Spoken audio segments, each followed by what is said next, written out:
There's only two outcomes here. It is absolute devastation. Everything is wrong. The world sucks. Everything needs to change. Or like unbridled joy. And this is the best thing ever. And this is a core memory for the rest of my life. I bet my life I'm a Diceshaker. Electric lights on a skyscraper. Welcome to Diceshaker Podcast. My name is Jordan Brown. I am the host of the Diceshaker Podcast. With me, as always, the man behind the scenes, Tyler Hartley. Thank you, sir. Thank you, Jordan. Today, we are going to talk a little hockey, a little Four Nations, Canada, USA.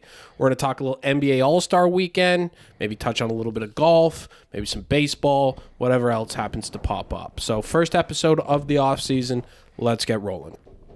So, today is Tuesday, February whatever. Saturday night was the Canada-USA Four Nations hockey game. First time we've seen best on best Canada-USA hockey, I believe, in 9 years, is what I'm being told. I just want to say off top, I think top. I don't want to say something crazy because people do like prisoner of the moment things. I think I can say pretty easily a top 10 sports moment of the last decade. I think 10 is comfortable. I think it could definitely be 5. Canada, USA? Yeah, that game, that specific game, that game on Saturday night. I think in terms of like, did you watch the game, right? Yeah, no, I watched the game. The atmosphere before the game. Yes, I mean, the way it started, booing sure. the anthem. Yeah. First of all, the NHL got a lot of things right with this whole tournament. Some of that not in their, like some of it just kind of, they got lucky. Some of it they definitely planned. One of the things they nailed was having this game in Montreal. Because if you're gonna put these games in Canada, there's 3 cities you can do it in, right? You can do it in Vancouver, you can do it in Toronto, you can do it in Montreal. Yeah. Montreal, they put it in the Montreal fans in a way that, like, you put it in Vancouver, like, they're nice people out there. They're gonna be like that. Toronto would have been all corporate, just like Leafs games. It wouldn't have been like that. Montreal are scumbags. Yep. Montreal fans are scumbags. They're similar to Philly fans, they're similar to Boston fans. Where the next game, they're that type of fan where they don't even like anybody else who's not front. You know what I'm saying? They're so regional. Canadian. Exactly, yeah. Exactly. They don't even really want to be Canadian, so they're super into it. There's no way they weren't booing that anthem. They're just scumbag. They're just old school scumbag fans, which is what was needed in that moment to give the atmosphere it did. And then obviously how the game starts, we get 3 fights. Right away in the first 9 seconds, and that once the first fight happened, maybe the second fight. I think by the time the second fight happens, I was in full sports hatred mode. Yes. At my peak, immediately to the top levels of like, this is how I feel when Oklahoma plays Texas. This is how I feel when the Red Sox play the Yankees. Like, we are at full on. This is what you talk about all the time. This is what we talk about. Yeah. What makes and I think one of the big takeaways from this game is hatred makes sports good. It really is. It really does. And again, that atmosphere before the game and the O Canada, the anthem, and on the book, that felt like an SEC football game. That felt like the Iron Bowl. Absolutely. That felt like that level of everybody is living and dying with this result of this game. And it had that same thing of like how a big time college football rivalry game feels of like, if we lose by, if we lose by 1 point, it is the same as losing by 100. Yes. It is, there's only 2 outcomes here. It is absolute devastation. Everything is wrong. The world sucks. Everything needs to change. Or like unbridled joy. And this is the best thing ever. And this is a core memory for the rest of my life. And there is no in between. And that when you get those level of stakes, that's when you start to really feel a game, a sport, anything like that. And that game had that, and I am in full.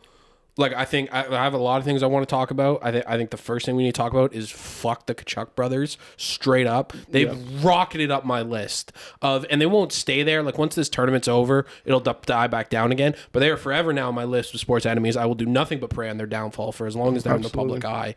And when, like, in these moments, like on Thursday night when the next game happens, that might as well be Alex Rodriguez out there. That might as well be Peyton Manning. Like, any of the top like guys I hate in sports. Those 2 clowns are up there. So I don't know. You saw this. So they planned that to do like the 2 fights. Yeah, no, of course. They had the group chat going before the game. Never been. First of all, and let's just say this. First of all, the one Tkachuk, I think his name is Brady. He's the ugliest guy on the planet. Yeah, Brady He's the Tkachuk, ugliest guy on the plane. You know what he looks like? He looks like, you ever seen Goonies, the movie Goonies? He looks like that. He kid looks with like the curly monster hair. from. You think he looks? I'm gonna show you something. I've come prepared. Let me just. Hey, one second. I can pull him off on the screen. No, I got it. I got it right here for you. Oh, just so the fans can see. Yeah. Show them. But look at that. Let's look at that real quick. Oh, that's already there. Yeah, it's the guy. That's him. Oh, dude, it is. Yeah, it's exactly the ugliest guy on the fucking face of the no earth. fucking He's the tooth. ugliest guy on the face of the earth, no question about it. So that's off top. Number one. That's disgusting. That's up to number two. These guys are the biggest fucking dorks I've ever heard of in my life. Just start for like, it's like they're doing like an impression of a hockey player. It's like, oh, we gotta come out and we gotta be tough right away, and you're gonna do it, and then I'm gonna do it. And they fucking texted beforehand. It's like, first of all, you're not tough guys, okay? Your father played in the NHL for 20 fucking years. You guys grew up rich as shit, country clubs, private schools. It's not shocking that you made it to the NHL. You had every advantage the entire way. You're not tough guys, all right? Mm-hmm. And then just to be like, oh, we have to fight immediately, and then they got him mic'd up in the penalty box when the fucking dickhead younger one comes skating over. He's like, was mine good? Did I get him? Was mine good? Did you like my fight? Like, just total idiot assholes. Yeah, that's dork shit. It's weird too because there are some guys that are great. Like Biz Nasty was always a good like mic'd up guy. Like Sean Avery was a good mic'd up guy. Another Canadian. Yeah, so like then there's it's such a contrast in hockey where like there's other dorks that just suck. It's not because they're imitating it because they didn't grow up because they think they're trying to take like the culture that hockey can has. And listen, I'm not a hockey guy. I'm a football guy. I played hockey until like I was 10 or whatever growing up. I'm a football guy. When you grow up in this country, you understand there's certain things that come along with it. Being good at hockey is one. We care the most. And so they're trying to emulate. They're trying to be these tough American guys. Now let's contrast that to something that somebody on the Team Canada roster said. I've got it right here for you. Now, here's a quote. Let me pull this up from Brandon Hagel, who was the guy who fought Brady Tkachuk in the first fight. Now, did I know who Brandon Hagel was Saturday at 7:00? Had never heard of him in my life. I'll tell you this right now. I will kill for him. Yeah, I will die for this man now. Listen to this. So he said, hold on, let me find the first one. So when they asked him, was the fight like for the fans, like for the camera? He said, we're out there playing for the flag, not the camera. Everything I do is for the flag. We don't have any group chats going on. Nice. Yeah, all business. Right there, you losers are sitting in the hotel before the game. You're like, we're going to fight, right? We're going to fight. That's not how we're doing it. No, do you want to fight? Fine, we'll fight. We'll fight right now. We'll need to have the pre-plan. Yeah, no, here's the thing. It's great that he said that, but you can't lose the game. All right? Well, we'll get to that. Right, you can win how you want to win. We'll get to that. We'll get to that. Now, okay. I just want to give you another Brandon Hagel quote. Again, I would kill for this man if he asked me to do it. He said, so I was thinking to myself laying in bed the night before the first game. If this is going to be an all-star type of thing, that I'm going to be so out of place because I'm putting my head through a fucking wall tomorrow. Mm-hmm. That's a guy. That's sick. That's a guy I'll go to war with. And again, when we're getting that kind of response out of these players, then okay, then now we're at war, and we're all us and the player we're on the same team. We all have specific jobs. Their job happens between the first whistle and the last whistle. That's when they're doing their job. Our job as fans happens at every waking moment that isn't when the game is happening, okay? And that's when we need to be fighting. That's when we need to be going to war. So how we do that? We slander the Tkachuks. That guy's ugly as shit. Yeah. That needs to be talked about a lot. Is that guy's disgusting to look at. Yeah. It hurts me to look at him. We need to talk about how big of pussies they are. Okay, we need to talk about how well, and you know what? Let's just go right in. So an important thing, because I think what's happening here too is Canada's at a disadvantage in a hate off like this, because hate doesn't come natural to us like it does to the Americans. The Americans are used to having an enemy. They fought a war for their country. You know, like they're much more confrontational people than Canada's are. We're very nice people, right? Yep. Now, one of the things that I bring to the table to Team Canada here is I love having enemies. I'm very used to hating people. I'm very good. I'm very comfortable doing it. So I've got some advice for the Canadians out there who aren't really sure what we should be doing in this moment. I think first thing, you talked about it already. Well, we lost the game. Right. The most important thing to remember in a rivalry is that everything your rival does is wrong. Everything we do is correct, no matter what. Sure. There's no logic involved. That's just how we operate. We start there, and then we go, and then we build out from there. They're wrong, we're right. So, one of the important things you need to do in a situation like that is you need to be able to discredit every single time your rival does something that might be perceived as good. So how do you do that in this situation? Well, they beat us on Saturday night. That's no problem. You know what we're going with? We're going with it's actually good for the rivalry that they won. We'd won 16 straight coming into Saturday night. Yep. So it's not really a rivalry at that point. We just win all the time. It's not a rivalry. And so now they've actually won one. Okay, great. Now the rivalry starts. Do you see how we did that? Now the rivalry starts. Saturday night doesn't mean shit. The game is actually Thursday. That's the game that actually matters. Yeah. Because listen, let it be said, all right? We're a fair and honest podcast. Nobody beats the United States of America 17 times in a row. All right, they won't stand for that. 16, sure, they'll let us beat them 16 times. 17's they're not a 17 type country. That's fine. Give them their respect on that. You can't beat them 17 times in a row. Fair. The real rivalry starts now. The real game is Thursday night. Now, people are saying, well, what if they win Thursday night? I'm already working on it. I'm already working on how we get there. One of the best ways to discredit your rival when they win, like especially a championship, is you want to go asterisk. Right? How do we put an asterisk on this? How does this not count? I'll tell you how this is not going to count. I'm already percolating on something. So this morning, Charlie McAvoy, defenseman for the Bruins, he's on the American team. He got an infection or something. He's in the hospital right now. Real shame. Real shame that had. Listen, I just want to come out and say right now. Listen, if we could turn the injuries off for this tournament, we would. It's unfortunate that we can't. We can't. So I guess he can't play. But if I could turn, I would, but we can't. So your heart's in the right place. Just a real shame. Right? Yeah, it's just a real shame this guy can't play. Yeah. Now, of course, scumbag Americans, what are they going to try to do when that happens? Well, they're going to obviously try to game the system in their advantage. So they bring in this guy, I believe his name is Quinn Hughes. First of all, let's get this straight. Fucking 25% of their team comes from two families. They got a country of 300 million people. They got two families contributing 5 guys to the team. Because he's got brothers or whatever. They're on the team. This Quinn Hughes guy, he's dope. He wasn't on the original roster because he was hurt, but now he's healthy enough they can add him. So they're trying to add him as an injury replacement.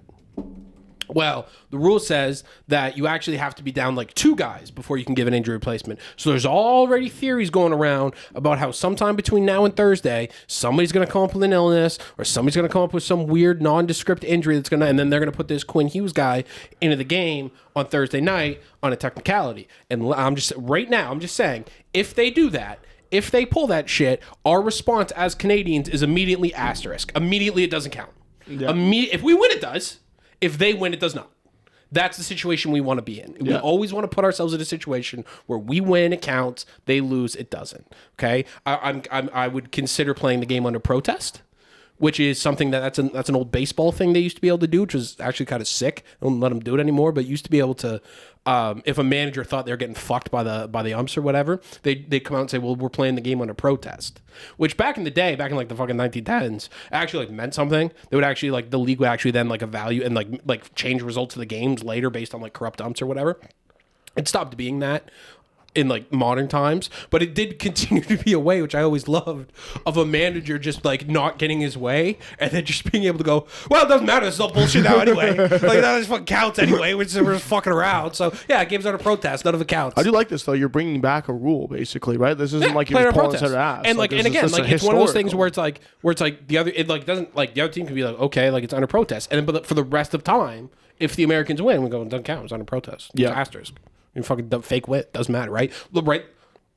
LeBron and the Lakers win a championship in 2020. Immediate asterisk. Immediately, doesn't yes. count. That's the best reference to bring up. Yeah, it doesn't count. My memory. And look, if this Hughes character he doesn't play, there's not. Listen, when is an American ever passed up a chance to win on a technicality? Fucking never. He's gonna play. But if he doesn't, and they do still somehow beat us, I'll come up with something else. I'll find an injury. I'll find I'll bullshit calls. Like I've been doing this a long time, guys. I'll give us ammo. It's okay. We'll be fine. They're not gonna count. We're not gonna count it if they win. That's just straight up how this is gonna go. And again, because they're bad people who are evil. They're evil. They're in their core. They're the bad guys. Absolutely. 100%. They're bad. They're bad people. Yeah. And like honestly, like I don't even really think they should be allowed to play in the tournament. For being honest, I'd rather have the Russians. If we're just talking about whose government's responsible for more deaths, the Americans or the Russians. Yeah, look it up.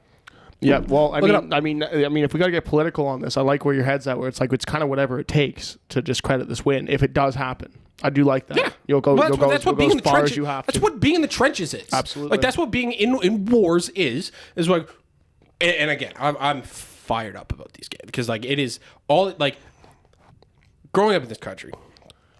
And again, it feels exactly and I've made this comparison before. It's exactly the same way like people in Alabama, people in Oklahoma, people in Georgia, how they feel about their college football teams is like growing up here, you don't get a lot, all right? It's fucking -20 outside. There's 50 centimeters of snow on the ground. The economy sucks. There's only 3 cities in this whole goddamn country that anybody actually wants to live in. But one of the things we get is we get to whoop people's ass at hockey. And so that is like, we are operating from the place of like, again, very Alabama of like, no, this is our right. Yes. We have a right to win. Okay. And that's the way the team is operating, and I respect them for that. Now, if we were to lose the game on Thursday night, basically, well, we're in a situation now, and this is where like it gives this like a little bit more juice for me. Is like this is not going to be over after Thursday, because what they've done is now every 2 years it'll either be the Olympics or what they're calling, I think, the World Cup of Hockey. So we'll get best on best men's hockey every 2 years, which means now the Canadian roster is something that's always like. For as long as we're doing this now, there'll always be like another tournament coming up, which I want, and I say this, there's a federal election coming up sometime in the next like 3 or 4 months, whatever it is. I will, and I'm saying this right now, I will vote for whoever.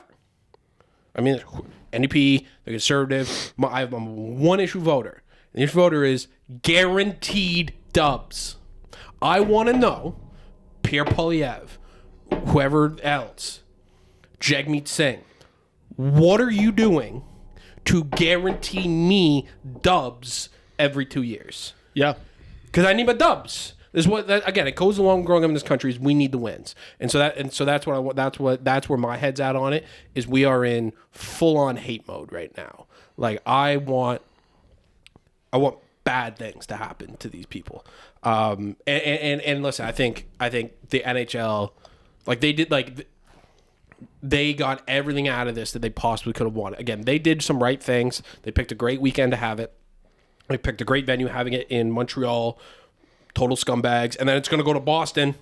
Yeah. Scumbags. Yeah. In fact, if there's not, but if anybody out there knows any people from Montreal, I imagine no French people listening. We need to get as many French people down to Boston for Thursday night as possible. Like we need that. Again, everybody has a job to play here on this team. Everybody has a role to contribute in the war effort. Montreal, we need you guys boots on the ground. We need to fight scumbag with scumbag down there. Mm-hmm. We really need to do it. And again, Montreal has a long history of fans fighting in the stands.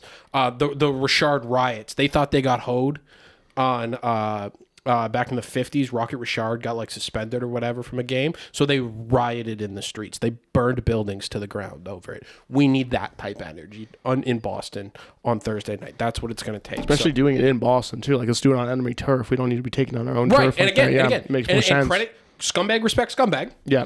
Boston is high-level scumbag sports. Like, they are going to... if you think they're not booing the shit out of our anthem, they're going to do it. Yes, they're going to let it go. And again, they should, right? We would do the same thing they should. Again, I have respect. Scumbag respects scumbag. I have respect for what they're able to bring to the table. We need our scumbags in the building as well. We need again, just guys working at, like, steel mills and just without a future, and, like, all they have in life is, like, the Montreal Canadiens and Team Canada. And that's it. And that's who we need in the building on Thursday night. I think it's going to be electric. It's going to be fun. And again, it's going to be fueled outright by pure hatred. I think... Let's see how I want to say this. I think... True, like... I don't care about like the Trump and the 51st state stuff, but like the NHL caught such a break with that of like getting everybody kind of riled. Like that's why they're booing the anthem. They wouldn't have booed the anthem otherwise. They booed the anthem because of the Trump thing, and then that kind of pissed the Americans off because like, why are you booing our anthem? And then that started the whole thing. So in a way, like the NHL, like just like that was the most watched game I think they said in like 10 years or whatever, and they went up against like if you just contrast that to what the NBA did on the weekend. Like, did you watch anything that the NBA put on? The dunk contest, the three-point contest. You watched it for real. Yeah. It was going on at the same time as the Canada-USA game. No, when it would, like, I watched the highlights on and after on YouTube. Yeah.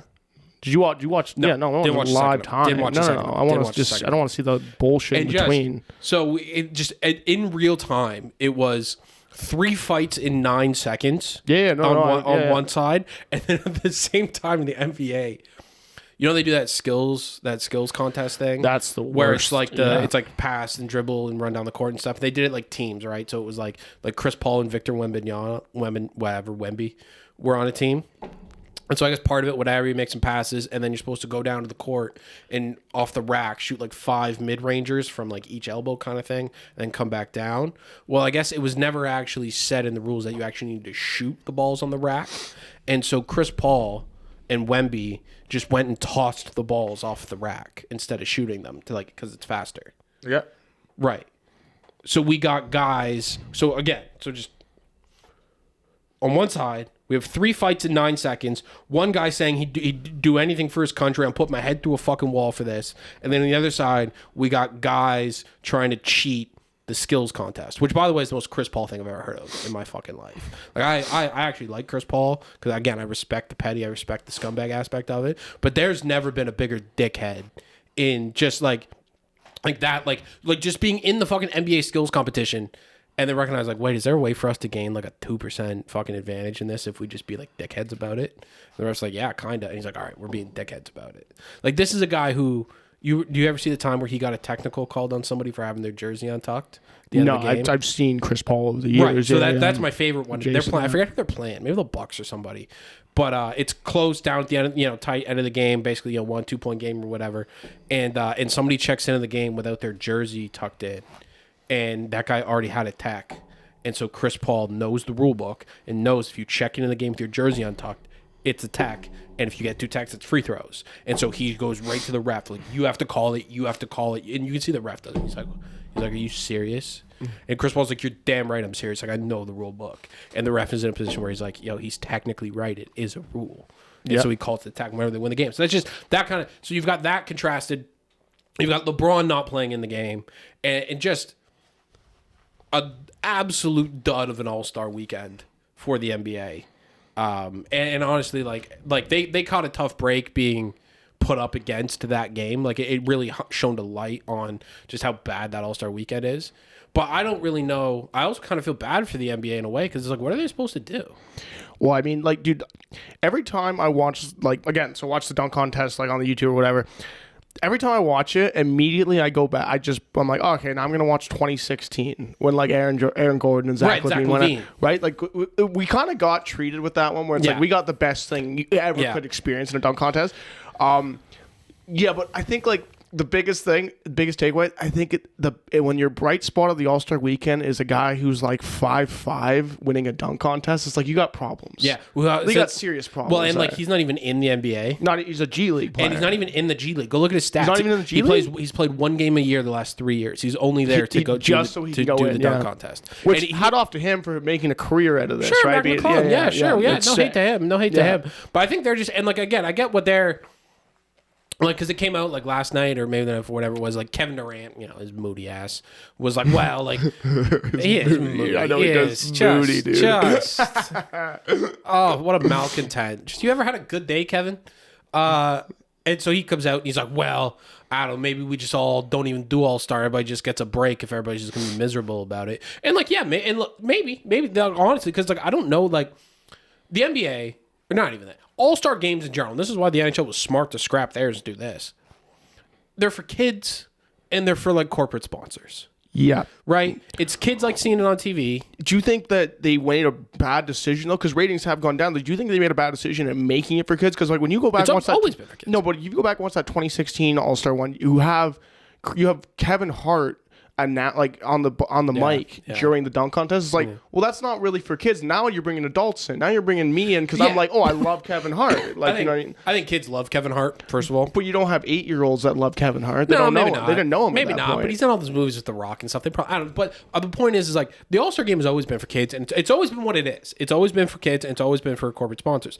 Now the NBA and like the NBA cares about and this is why like their All-Star game gets raked over the coals more than anybody else's because they care the most, right? The NFL doesn't give a fuck about the Pro Bowl. They used to kind of a little bit when they're like, it's in Hawaii, Honolulu, right? But like guys, they were, and it still happens now. Guys opt out. Guys don't want to go. They're not going to play real football, right? Like, so it's, again, it becomes for kids. Nobody really kills them for that. We all kind of understand. It's like, it's the week in between. They used to do it after the Super Bowl too, which was crazy. But yeah, it's like the week in between the Super Bowl, and it's whatever.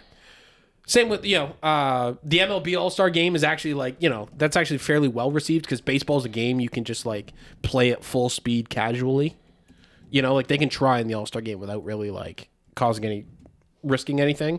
And they play it so whatever. But the NBA has always been the ones where their All-Star Game is the most is expected out of the NBA All-Star Game. And I don't know. It could be because the stars in basketball are more important to the sport than any other, like the stars are the there's only so many players in the league, not that many players in the league, like stars matter more, all that stuff. But part of it is also too, is like they have caught lightning in a bottle a few times, right? I think Michael Jordan in the dunk contest back in the 80s, I think had a lot to do with that. Vince Carter, 2000, right? That dunk, and then obviously the Levine dunks. I remember watching Dwight Howard when we were kids with the Superman cape on throwing it. Like they've had some great moments, specifically in the dunk contest. Yes. I think it just becomes so hard for them to replicate that year over year because like guys, and the reason this is why like LeBron's never done it. And listen, if you guys want to blame LeBron, I'm down to do that. But like guys just don't. It's why they don't. It's like guys don't want to look dumb. Guys don't want to try a bunch of dunks that don't go down and get roasted on social media. They don't want to try in the All-Star Game because one, it kind of becomes a thing of like you look worse if you try. Like you're supposed, you know what I'm saying? It's like, oh, like do you know like. What are you like happy to be here? Like no, like everybody's like the whole thing about the NBA is like it's too cool, right? Their players are too cool to try. Meanwhile, in the NHL, you've got guys in a game that truly means like nothing. Like they're not getting paid to do this. It's the same, quote unquote, the same thing as the All-Star Game. It's not the same because of the country thing. Yeah, and that's the thing where it's like the NBA. And again, that's what I'm saying. Like I don't know what the NBA does because it's not like they can just do that, right? Like it's not like the NBA has this like.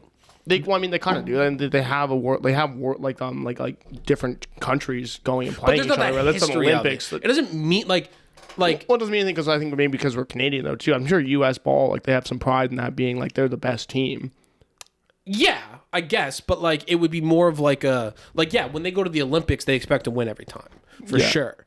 But like so then where's the rivalry? Where's the hatred coming from? Who do they hate? Well, because they're the best, so there's no one that really compete with them, right? So you can't just tap into like that there's this like already like pre-made rivalry that already exists.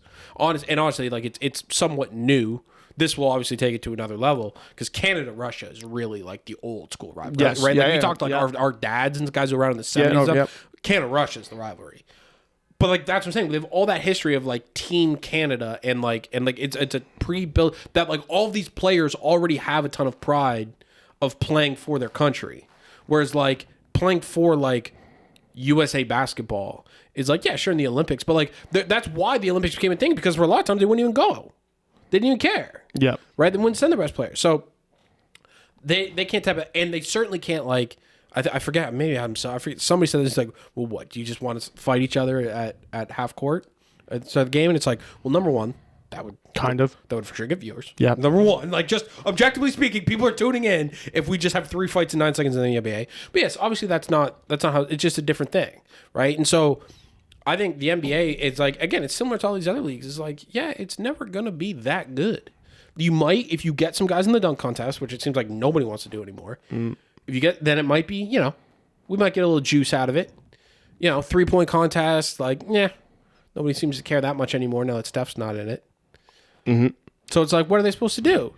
And so to compare, I think they just got completely, like, they just must have been so mad when by the time the third fight broke out, like Adam Silver must have just been sitting in the like looking at his phone, being like, fucking 3. Yeah, no, 100%. Yeah. Well, he's looking up while Wembanyama's just fucking chucking the balls off the rack so we can get done faster. Gotta be pissed. Also, too, man, having 3 fights like that too, that really does bring it back to where it's like, oh, like hockey's like that's hockey. Like that's what I grew up watching. Like that's what I loved, man. The NHL was able to take a weekend that nobody would have cared. Right? Nobody cared about the NHL. Right? That's why they did this. Is because their All-Star game had been so bad for so long, and like players openly not caring. And so they decided to do this, and in one move, they were able to take something that nobody was going to watch and nobody cared about and turn it into the most watched game they've had in over a decade. Yeah. That is brilliant. Yep. That is, and again, they got lucky. They timed it perfectly because that Saturday night there's no football. The they're going up against the NBA's shitty All-Star weekend, which no competition there. No college basketball. They owned Saturday night. They had they put it in the perfect cities and they executed, man. And now we are in unbridled all-out war till Thursday night. Like it is. I am like all day long looking at updates, looking at reading different things that guys just write, these Brendan Hagel stuff, like just Drew Doughty came out today. I don't know, he's a defenseman for Canada. Yep. He came out and said that like I'd fight anybody if my country asked me to do it. And it's like I'm not like nobody is in this country. Like we don't have like how the Americans have of like just like a love and a national pride. We don't have that. But you drop the puck and tell us we're not going to win. It's like, yeah, okay, but like that's where it's going to come out. It does kind of bring it out in us for sure. I think like honestly too, when you see guys like I think it was Sam Bennett, I think was one of the undersized guys that fought. Like that dude, like that does fire you up. Yeah. You're like, oh, the little guy's getting it. Yeah. Like who am I to just sit here and not fucking care? Right, exactly. Yeah. So who are you to be sitting at your desk on a Wednesday in Canada and you're not putting all of your energy into hating these fucking guys? That is what you can contribute. We can't go out and play. We're not going to go out and play. It's going to be on those guys. They have to go win the game. We contribute the hatred. Yeah. And then after the game, again, if we win, we're in full propaganda mode for a year, right? Again, this is going to become very much like a college rivalry where we're going to do this every 2 years. And so what we're playing for on Thursday night is we get to talk shit for 2 years or we have to listen to them talk shit for 2 straight years. Yeah. Which one you want it to be? And it can only go one way, in my opinion. So I'm fired up for it. I was first weekend without football, I was like, this is going to suck. What are we going to talk about? And then by 8:03 on Saturday night, I was immediately fully bought into it. I think I texted you, Joey. I was like, man, this game's electric. It's electric. Like, fucking and look, sick. it can't even play that well. Listen, we got to win. We got to win Thursday night. We got to win Thursday. Yeah, I think we're over the initial hype of like I'm coming back playing roughhouse hockey. It's like, okay, now we got to win though. We have to win that. Yeah, now it's not. Well, again, the rivalry started. Yeah. Again, I've already done that. I've already put your Team Canada. You are welcome. I canceled out the first one for us. Rivalry starts now. We won 16 straight times. They finally won one. Okay, now it's a rivalry. Yeah. Now the rivalry starts Thursday night. We'll go from there. Mm-hmm. So I'm excited for it. We'll have a full recap, I'm sure, of it next week. But listen, my one message to everybody out there would be get the hate flowing. Really start to feel it. Really start. Again, I urge you to look at a picture of Brady Tkachuk. He is the ugliest fucking guy alive. And you're going to let that guy talk shit to you? You're going to let that mouth breather come into your country and talk shit? I don't think so. Ugliest guy I've ever seen in my life. We're on to the next segment. What do we got next? We did the NBA stuff. Anything lingering in the NBA you want to talk about? Not really. No. I mean, it's just starting to heat up now. After the All-Star break, it's like now I'm going to start paying attention because football's over, right? Exactly. So I think in the weeks to come, we'll have a lot to talk about with that. But. Yeah. Looking at, still trying to figure out the Doncic thing. Look, golf. We had the Genesis Invitational this past weekend. Usually every year, one of my favorite tournaments, played at Riviera, one of my favorite golf courses. So it was actually played at Torrey Pines this year, which is about as big of a drop-off in golf course as you can get. And I understand wildfires, Palisades, we can't have it at Riviera, is what it is. Going from Riv to Torrey Pines is about as big of a drop-off as you can get. Torrey Pines is one of the most boring golf courses on the face of the earth, I'd say. It is just, go look at it on an area view maps if you want. It is long straight hole, long straight hole, long straight hole, long straight hole, turn it around, long straight hole, long straight hole, long straight hole. It's all it is. Yeah. The bright thing, the good thing that came out of this weekend was my beautiful Swedish boy, Ludvig Oberg. Does get his second win on tour, his first signature event. Came from behind, actually. I think he made 4 birdies on the back 9 to win by 1 after Matt McNeely kind of blew up a little bit down the stretch. I was thinking about this. I think, and for those of you who don't know Ludvig Oberg, go Google him. I think maybe talk about a guy who won the genetic lottery. You know what I'm saying? Mm-hmm. Like, he's 6'3", 6'4", blonde, good-looking guy, and the best golf swing in the fucking world. Yeah, this like even like his like because you got me on him like I just started watching and stuff, and like dude, like the way he approaches the ball, like it's just not a care in the world. It's literally like he's like exactly. He's like I'm gonna make this shot well. It's everything's gonna work, and that's why he's gonna win at a place like Torrey because like if if they're the problem with Torrey, the reason why it's so boring is it just asks you to do the same thing over and over. It's like, hey, hit this one long and far, or hit this one long and straight. Hit this one long and straight. Hit this one long and straight. Well, that's all Ludvig does. That's all he does. And so, like, he must get to the third hole and then just look at his caddy and be like, yo, are they all going to be like this? He's like, I'll just do this again. Like, and so he dominates. He gets his win. That's great. Just really disappointed we didn't get to see Riviera. Just a true gem of a golf course, and just so interesting and thought provoking, and like the 10th hole is maybe the best short par 4 in the world, and just tons of holes that are like they call them or I like to call them half par holes. So like the first hole, it's par 5, it's like 510 yards, but it plays like 60 yards downhill off the tee. So super reachable for everybody on tour. And like a ton of birdies get made. So it's really it's not really like a par 5. It's really like a par 4.5, right? The next hole, second hole, is like a 490-yard par 4 up the hill. So really, really difficult hole. I think it might be the second hardest hole in the course. It's like a par 4.5. So you've got two holes right back, and it's like this throughout the course, where they're both effectively the same par, but completely different holes. Yeah. Whereas like one is an easy par 5, that a lot of guys are going to make 4 on. And then the other one's a hard par 4 that a lot of guys are going to make 5 on. And so just all that kind of just interesting stuff that you get at Riv that you don't get anywhere else. And we only get to see it once a year. We didn't get to see it this year because of the wildfires. So that sucked. But that's the end of the West Coast swing in the golf world. They're into, I think they're in Mexico this week. Nobody will play in that. Then they're in what used to be the Honda. I believe it's called the Cognizant now.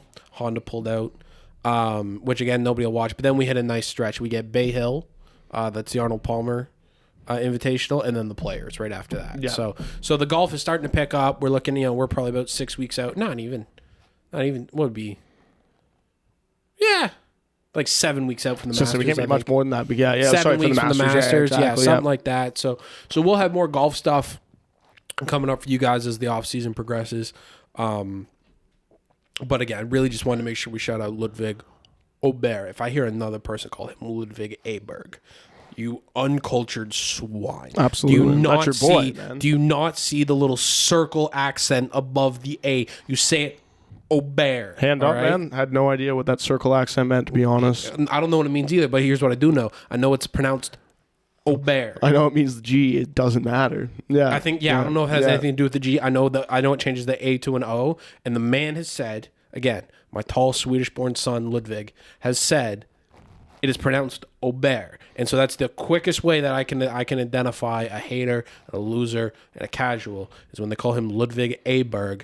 You are not like us, sir. You have not been here. You have not been here since Texas Tech. You have not. His name is Ludvig Aberg, and he is my pick to win the U.S. Open this year. I don't think he's going to win the Masters. I think he's going to win the U.S. Open. That's sick. Yeah, I'm excited for it. Especially as a European to come in and win the U.S. Open. That's going to be big, right? Like, yeah, John Rahm did it. I mean, Rory has done it. No, big in the sense like whoever does it, like it's just always big because it's like it's not you're kind of like taking the country almost, like, right? Like, but again, I think to your point earlier, like I think he'll he'll win the U.S. Open. Like I figured. Exactly, yeah. Yeah, no, absolutely, man. Yeah. I mean, imagine even being his coach. Like, how do you criticize this man? He went to In-N-Out after the game. Yeah. And then he did the TGL thing last night, the fucking indoor league that they got going. Sick, They did a triple header of TGL yesterday. Fucking, I think it was 8 consecutive hours of indoor golf. Very fun. Like, it's on a month. They put these things on Mondays and Tuesdays. There's no other sports perfect. on. It's not hurting anything, no, right? Exactly. It's just having. But you got to watch some of this stuff because, bro, the tech that these pros, and listen, PGA Tour pros, they bitch about fucking everything, right? Like that's the whole game is to find an angle, right? Like they bitch about the simulator so much. Like, fucking Pat Cantlay, who is up there in terms of like he's definitely my most hated golfer, and he's creeping up there in terms of just overall hated athletes. You can see I think he launched one like long of a green yesterday, whatever, and he just audibly is like, that's bullshit. Like there's some of it that's crazy where it's like guys will hit cuts and it'll fade, and it'll draw, and like the tech is I think not great. Maybe cut PJ Tour a little bit of slack, seeing as how this was like It's kind of new still, right? Like this facility new. they've built in wherever they're at in Jupiter, Florida, wherever they're at in Florida, is like a one of one. First time anything like this has ever been attempted. Yeah. I think they are in a bit of a pickle because it's obviously very closely tied into Tiger Woods and the PJ Tour. And so their simulator software is called Full Swing. We actually use it at the simulator that we go to. Yeah. Works great for regular casual, for regular I don't people. know. But they're also doing it. They hit like 100 yards before it hits the screen. Yeah. You know, so it's like, I don't know if that's fucking with it or what it is, but these guys are not happy about the tech. But anyway, but so if it is a tech issue, like they're tied into this. Like Tiger's not. Well, no, but if it's a tech issue, then like if it's like a software issue, like that's fixable. Like that's just like But like you get I'm enough just saying, IT like guys if in the there. Full Swing, like if they used whoever else, if they used TrackMan or they used Foresight or like one of the other like simulator companies, and they just don't have that option because like Tiger Woods has an endorsement with Full Swing. The Full Swing is an endorsement with PJ Tour. Like they're not getting off that. You know what I'm saying? Yeah. So it's like it's very interesting to see how that goes. They are changing some rules mid season, which I think is just I've just never seen a sports league like start before. So like they had this thing called the hammer. I saw right. Explain that actually. More, well, so it's changed now. So it originally started where if I throw the hammer. If my team's playing, if I throw the hammer, the hole is now worth like 2 points instead of 1 because it's all match play. Yes, yeah. So now the hole's worth 2 points instead of 1. But if you decline the hammer, I automatically win the hole. Oh, okay. So then, it became a thing of like, and I think it was actually fucking Cantlay who figured this out. That if you're ahead in the match and then once you use the hammer, the other team now has the hammer. But if you're ahead in the match and you have the hammer, you should never throw it. Mm-hmm. Because you don't want the match to be worth more than 1 point. Of course not. Yeah. Right? Yeah, It would, yeah. it behooves, and if they never have it, that didn't take long for them to figure that out, I'm assuming, right? Couple weeks. Yeah. Basically, the first time somebody took it serious, which, I mean, I hate Cantlay, but credit to him, he is like a no fun drip of a human. Absolutely. Yeah, like, he sucks. Like, I think he might be the most boring person on the planet, but his brain's just not capable of, like, ever, like, having fun. And so he just immediately was like, oh, this is actually a dumb rule. And they're like, well, Cantlay, we're kind of all just having fun here a little bit, you know, we're all trying to make some money. And he's like, yeah, but like statistically speaking, like the expected value, like it just doesn't make any sense. Yeah, exactly. And so anyway, so they came back this week and changed it. Where now it's like every team gets 3 hammers to start the game. And you can kind of, it's kind of almost like poker chips. Like I can like I'll bet you 1 hammer on this hole. And so now the hole goes to 2 points. But then you can go, okay, that's fine. Or you can call. And now we're going to put, and now it's going to like double. Now the hole's worth like 4 points. Okay. Like, but like to use your, you know what I'm saying? Like sure. you can do that sort of thing. So whatever. So they're trying, you know, they're trying to make golf. Listen, man, I think that you have to give some leeway on this stuff too when it's new like that. And just appreciate for what it is. Again, it's on a Monday and Tuesday when it's a dead zone in sports. Like at least we got some. At least I get to go see Tiger Woods still kind of do something. Right. Like, I still like that shit. If you want to watch Tiger play golf, this is where it's going to be. Embarrass himself every weekend, right? Yeah. Like this is fun. So yeah, I mean, he didn't even play this last week because his mom died. Yeah, no, yeah, sure. He says he's going to play, so I don't know. He'll play the Masters, I'm sure. Maybe he plays the Players. But yeah, no, if you want to watch Tiger Woods play golf, this is where it's going to happen. Yeah. Right? So there's that. The pace of play, I thought this is so the big conversation in golf recently has been the pace of play. And just how long these rounds take, and it's not a good TV product because it's so fucking boring that it takes forever for these guys to hit their shots and 6-hour rounds and all that stuff. And a big part of the problem is for that is because they do when they have a full field, right? So like the 156 guys or whatever. In order to get that many guys around a golf course in one day, you have to do threesomes. And you have to go off both tees. You have to go off 1 and you have to go off 10. Yes, yeah, which creates a giant traffic jam, right? There's nowhere to go eventually, right? Because as soon as somebody needs a ruling or takes a little too long or whatever, now you're backed up, right? When the first group gets to 9, finishes 9, and goes to make the turn. Well, there's still groups going off 10 as their first hole. So now you've got to fit yourself in there. It just causes this whole backup. That's why it takes so long. Didn't have that problem at Genesis this week because on the final 2 rounds, there's only 54 guys in the field, right? With these signature events, what they've done is basically cut the fields in half. They go from whatever, 150 something to 72.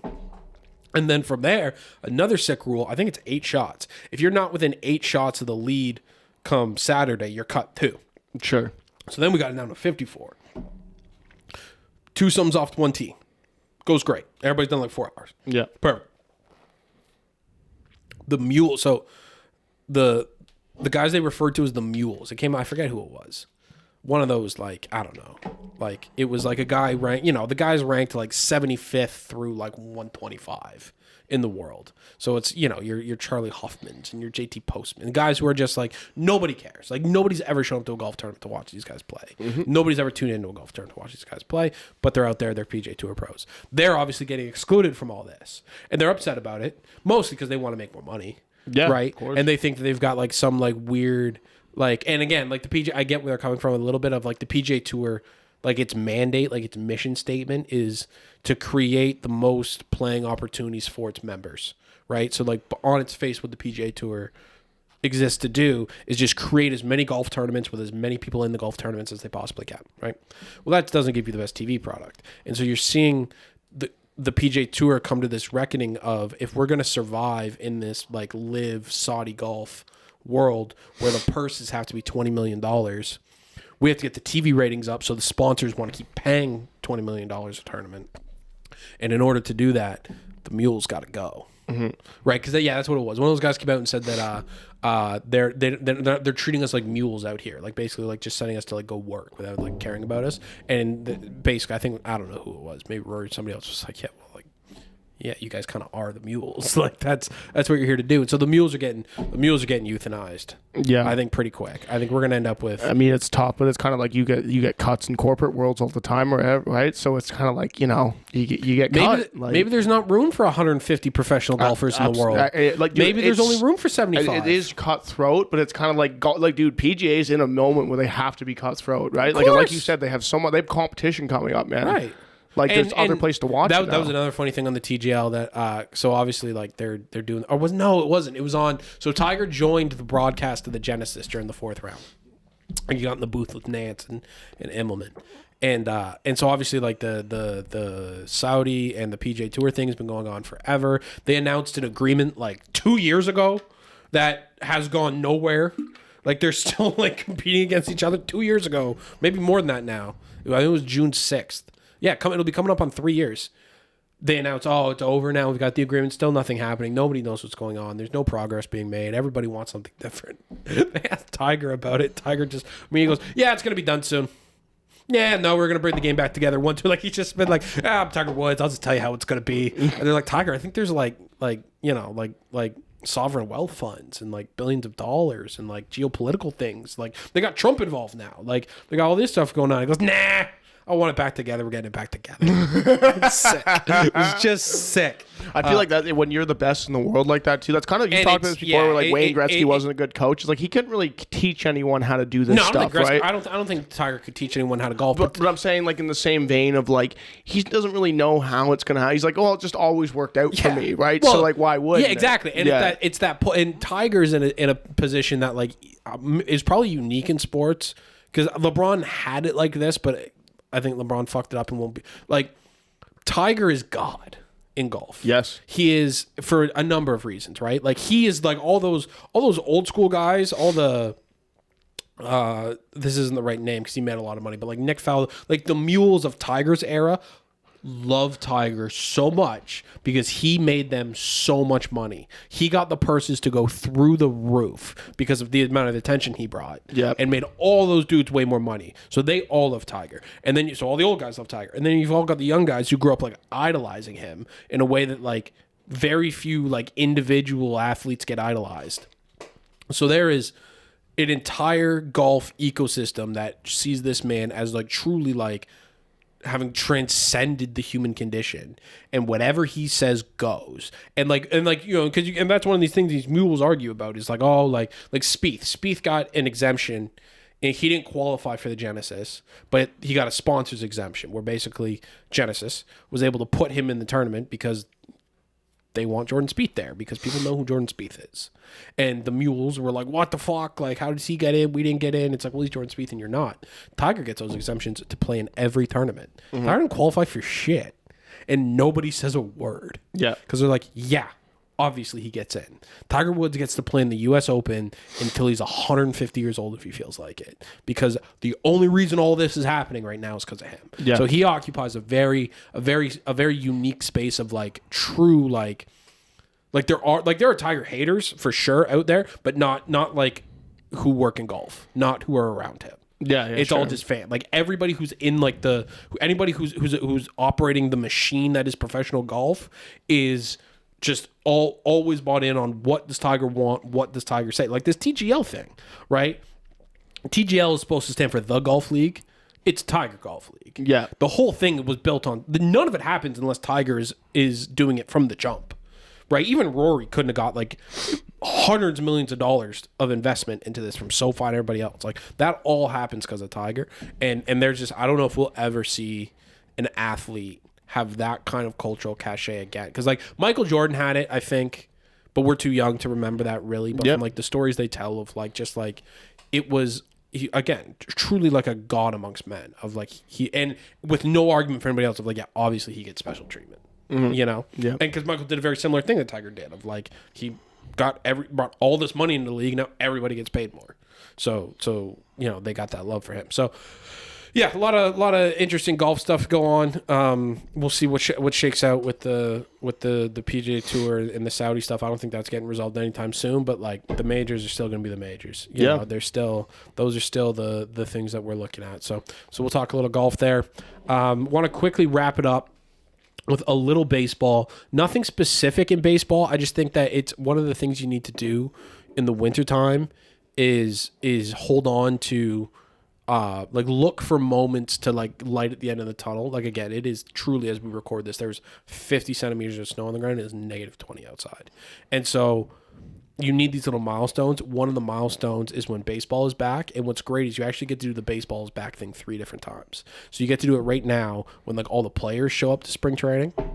And then in about a week or so, they're going to start playing spring training games. And there's going to be actual baseball on TV. So then baseball's back again. Yeah. And then we get opening day in April where it's like, oh, baseball's back again. Yeah. So you get those 3 baseballs back of like, oh, like we are going to get to like better weather in the spring and stuff like that.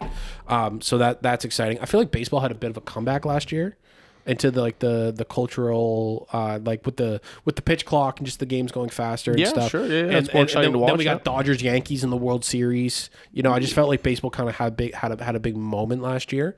I am personally back in with baseball. I am now. I've made it official. I am 100% back in on the Red Sox. So the Red Sox have been for me at times. I would say from 2007 to 2019, the end of 2019. I would consider myself to have been a diehard Red Sox fan. They at times were probably the most important team to me, and no further down the list ever than 3. Like the top 3 are the Titans, Oklahoma, and the Red Sox, and the order would change kind of based on the time of year. The Red Sox went out and traded Mookie Betts in 2020, which for those you don't watch baseball, Tyler doesn't watch, but that's as close when the Doncic trade happened. That was the thing it reminded me of. So this is like Mookie Betts, where a legitimate generational talent in his prime got traded for no other reason than ownership decided he wasn't worth the money. They got super cheap. They didn't want to pay anybody. The team's been terrible for years. And so that was the closest I'd ever been to like fully renouncing a team and like fully revoking my fandom and basically being out on baseball for the rest of my life. I felt that was drastic at the time because I felt there was still some way maybe for the Red Sox to redeem themselves. I thought it was going to require change in ownership. Like once they traded Mookie Betts and then they decided they weren't paying Xander Bogaerts, and baseball's one of those things where like there's no fucking salary cap. Okay. So when you're a fan of like, if you're a fan of the Rays or Oakland, or like, I don't know why you would be, but like you don't have that much money. So you're in it kind of like it's a small college football team. Sure. Like you're rooting for Indiana. Small and like, victories. And like, hey, you guys made the playoff this year. You got your heads kicked in when you got there, but like you guys, and that's all you can attest to. Cheering for the Red Sox is like cheering for is a big market. It's the Red Sox, the Yankees, and the Dodgers. And so I'm just sitting here watching the Yankees and the Dodgers spend hundreds of millions of dollars every year, and our owners won't spend dick. I go, all right, well now we need to sell the team. And once you get into sell the team mode, it's really really hard to like be dialed in day to day on the franchise because you're just like, I'm not going to put the time and energy into this when like the people who own this aren't putting the time and energy into this. Mm-hmm. They don't want to win. They don't want to be good. Why would I want it? Why would I cheer for them? And so anyway, they haven't sold the team yet, but they have finally put together a competitive roster again. They have paid some players. We've got young prospects coming up. And so now I am back in. Back in. When I say back in, I mean like, and this is what's great about cheering for a baseball team, having a favorite baseball team over any other sport, is every single day I'm reading training camp, I'm reading spring training reports. We're going, I'm who's playing where, what's the pitching rotation look like, who's healthy, who's not, who are the trade targets. I'm in all deep on that, and I am truly excited. Listen, they might make me want to like swallow a bullet by like April 20th, very possible. But when you got a baseball team, it's every day. I'm in the trenches every day with these guys. Yep. We got a new game, and so you really start to develop. That's what made me such a big fan earlier in my life. You really develop these connection with these players, which just puts me in like, again, like, That's funny. I was thinking you could go the other way just because there's so many games that there's almost like it's like there's a lot of meaningless games involved in this too. yeah, there is like, you can't like, and that's one thing you gotta understand when you start watching baseball is, you know, you got to get used to watching baseball, and you got to start to remind yourself like, okay, long season, this game doesn't matter. Blah, blah, blah. But not even the fact of like, does the game matter? It's like I'm seeing these players every single day, right? By watching the games or whatever. There's something. So every day I'm like, okay, who's playing? Who's hurt? Who's playing well? Who's playing bad? Whereas like a different, right? Like football, for example, is like you get practice reports and stuff like that, but you don't watch it, you can't see it, and then it's like a game on Sunday, and so it's a week to week type of thing. Baseball is day to day, and so by the time you get to August, and that's why playoff baseball is so sick. It's like it has been such a slog to get here, and again, I'm just excited because it gives me just I'm just in the weeds. Deep fandom day in day out for the next 6 months, so I'm excited. Again, if the owners pull some more bullshit and we trade the good players again, or we whatever, then I'll be back out. But for right now, I'm fully 100% in on this Red Sox team, and which also means, and this is really what comes down to, is so the two best teams in the AL right now on paper are the Red Sox and the Yankees, and so now we get to go Hate the Yankees again. That's sick. Full hatred. That's awesome. Because there was a while there where like the Yankees were bad and the Red Sox were good, and then the Yankees got good and the Red Sox were bad. So the rivalry didn't really have the juice. Mm-hmm. This year the rivalry is going to have the juice. Yep. And it's going to be, again, very similar to this USA-Canada thing of there's no logic, there's no rationale behind any of this. It is, they are the Yankees, therefore they are evil. They have bad intentions, and they wish to cause harm to the world. Yeah. We are the Red Sox. We are good people, and we are out here to stop them. That's the dynamic. Mm-hmm. And so, listen, if I could put them all in prison, I would. And we're working on that. Yeah. We're working on seeing how that might be possible. Bunch of scumbags. Bunch of scumbags. Absolute dumpster fire of an organization. Truly, like a long-standing history of like abuse against women and minorities and things like that. Hal Steinbrenner, bad guy. Who's to say it stopped? Yeah, yeah. absolutely. No, I would assume it's still happening. I would assume it's still happening. Yeah. Why do they all have to shave their faces? Why can't you have a beard when you play for the Yankees? Why are you guys trying so hard to be perceived as a certain way? Shit, honestly. Yeah, weird. Yeah. And listen, and look, and this is where I go with it too. A great way to hate really anybody, but there's like when I think this part when we're cheering against, like when I think of like an American who's cheering for USA Hockey when we're in the war, I just picture Yankees fans. Yeah. And when you're thinking about like who are Yankees fans, think of Cowboys fans. Like it's all that archetype of like truly hateable fan base. Yeah, to be a fan of the Yankees too, it's just so it's yeah, I've said this before. There's not much thought. Same thing as being a Nazi. Yeah, exactly. I've said it before. Same thing. As being a Nazi. Yeah, it's sure. The exact same thing. You made that reference one time. It's the exact same thing. And you know what it is? And I'll take that back. If you're not from New York and you're a Yankees fan, that's the same. Like if you opted into being a Yankees fan, then again, that would be very similar, I think, to 1939 walking around North America being like, I think this Hitler guy's got some good ideas. It's like, well, you just chose that. Like you aren't, like if you were born in Germany, you're German at the time. It's like, I don't know, this guy's running things. Like it's probably gonna be better for us if he succeeds than if he fails. So like, I guess we gotta kind of cheer for him. Whereas if you just choosing to cheer for them, it's like, yeah, okay, you just like what he's saying. And so that's how I view Yankee. Like when I walk around Toronto, I see a guy with a Yankees hat on, I just immediately think I'm like terrible person that shouldn't be trusted. It's so funny because it's just a girl trying to look like she's like a nice person, but like she's actually terrible Welcome person. What are you hiding? What are you hiding under that hat? Welcome to the war. Nobody told you to put the uniform on. Exactly. Yeah. There's gotta be some accountability. All right, guys. That is the episode. Thank you so much for joining us. We will be back next week. Remember, everybody, if you are listening to this, if you're in Canada, you have a civic duty to hate as hard as you can hate until Thursday night. And if you're an American watching this, I legitimately, from the bottom of my heart, hope bad things happen to you and the people you love. More illnesses. Right. Absolutely. We'll see you next week. Thank you.